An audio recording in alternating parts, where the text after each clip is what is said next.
What are we looking for? Dogs. What's good, YouTube? It's your boy Bird, and we back on Bird's Eye View with it. Like always, appreciate the love and support. Please continue to like, comment, and subscribe. Stop what you're doing. Smash the like button, smash subscribe button. Hop in the comment section, comment whatever you want. Of course, I'm dropping daily bangers day by day. You know, we got news of the day coming out of Colorado, and we're going to jump right into it also. Of course, we back with another recap with this Colorado football program. As always, shout out Well Off Media, Reach the People Media, providing us phenomenal footage each and every day.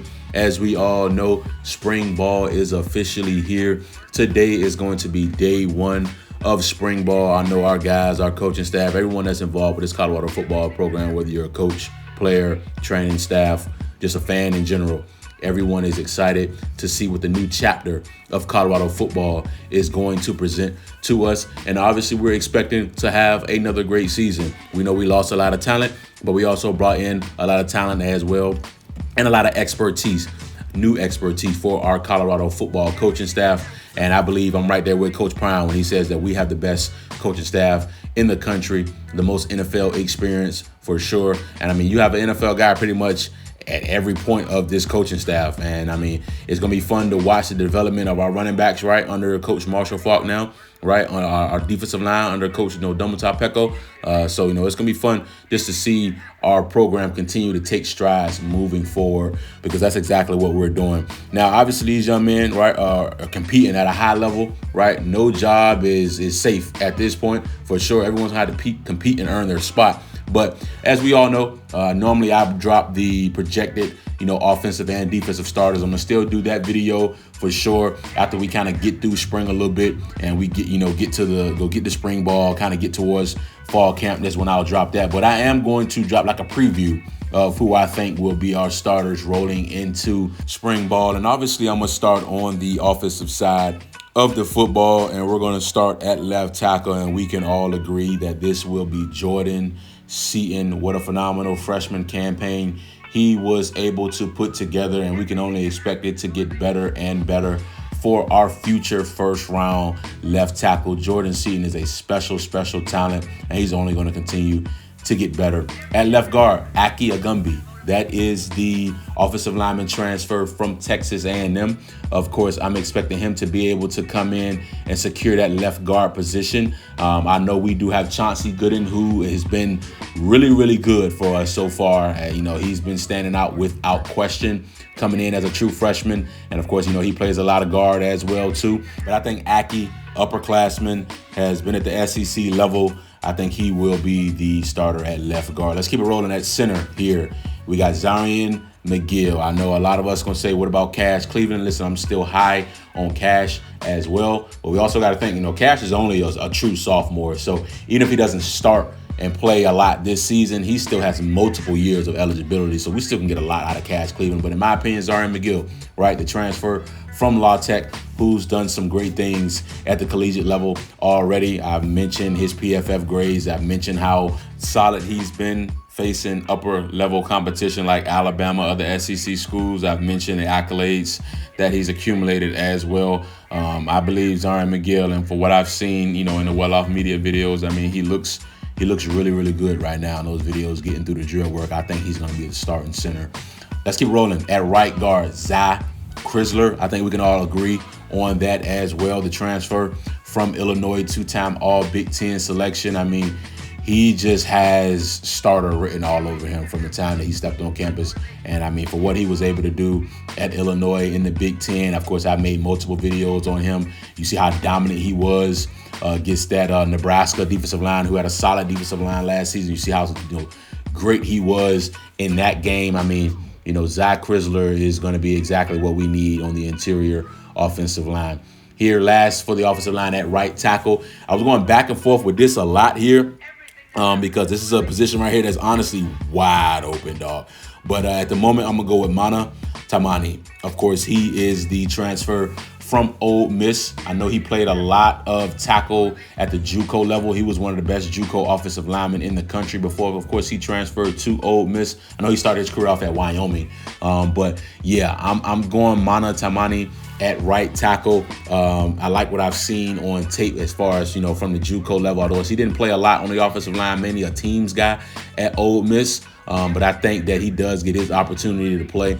Of course, you could have went with Phillip here, but the only thing about Phillip is the fact that he's hurt right now, right? So we don't know. I know he had a knee injury. Don't know when he's going to be able to return. I don't think he's going to be in the spring at all. It may be, he may miss a few games. I know it's something dealing with his knee. It may be an ACL.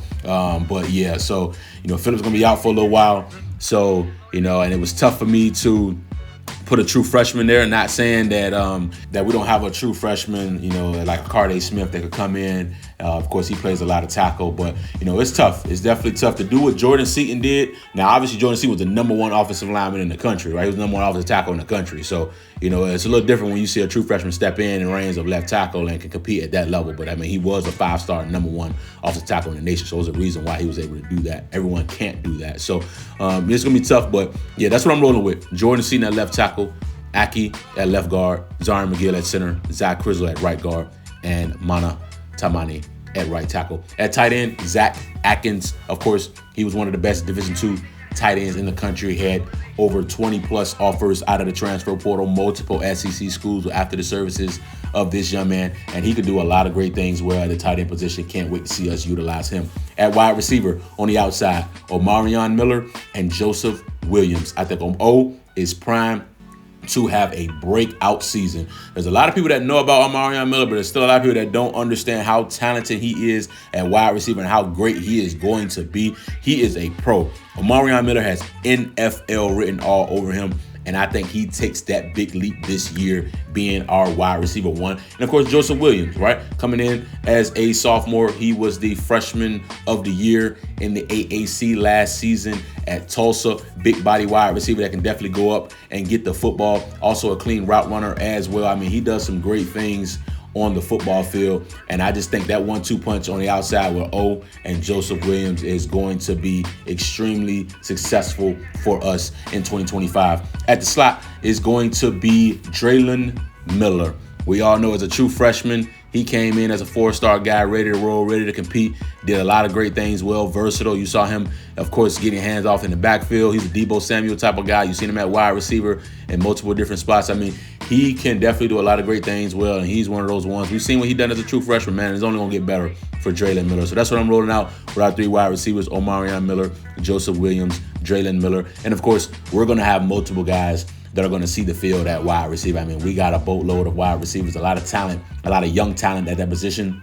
And those guys are going to get an opportunity to play, right? Quentin Gibson is going to get an opportunity to play for sure, right? We got guys like, Quanell X. Farrakhan Jr., Adrian Wilson, right? Terrell Timmons Jr., right? The list goes on. Isaiah Harge, right? I can just keep rolling guys out there, right? So, it's going to be some guys that definitely get an opportunity to shine. But I think those are the 3 that we're going to roll out as starters. And last but certainly not least, at the quarterback position, you're looking at Caden Salter. We all know the accolades. We all know what he's done at the collegiate level at Liberty. And I just think he will eventually beat out Juju Lewis, who will be our QB1 of the future. But I believe Caden Salter is the QB1 of the present. Let's switch over to the defensive side of the ball. And I'm going to be excited for our defense. I think we're going to fly around again this year. Coming off the edge for us, I believe it'll be Tajay McCoy and Sam Okunlola. I love both of their games. Of course, they were both here last season. They were both able to, give us some production as well. And I think both of them take a huge step moving forward this season. I love Arden Walker still love Keaton Wade, Quincy Wiggins. I love our freshmen as well, London Merritt, Alex McPherson. Of course, we're going to rotate all these guys in, and all these guys will make plays for us. But I think our 2 starters is going to be Tajay McCoy and Sam Okunlola. At defensive tackle, Jaheim Otis and Amari McNeil. Jaheim Otis speaks for herself. Number 1 defensive tackle in the transfer portal. Of course, coming from Alabama, was a stud at Alabama when he was on the field. And he's just going to bring a different dynamic to our defense that we just haven't had.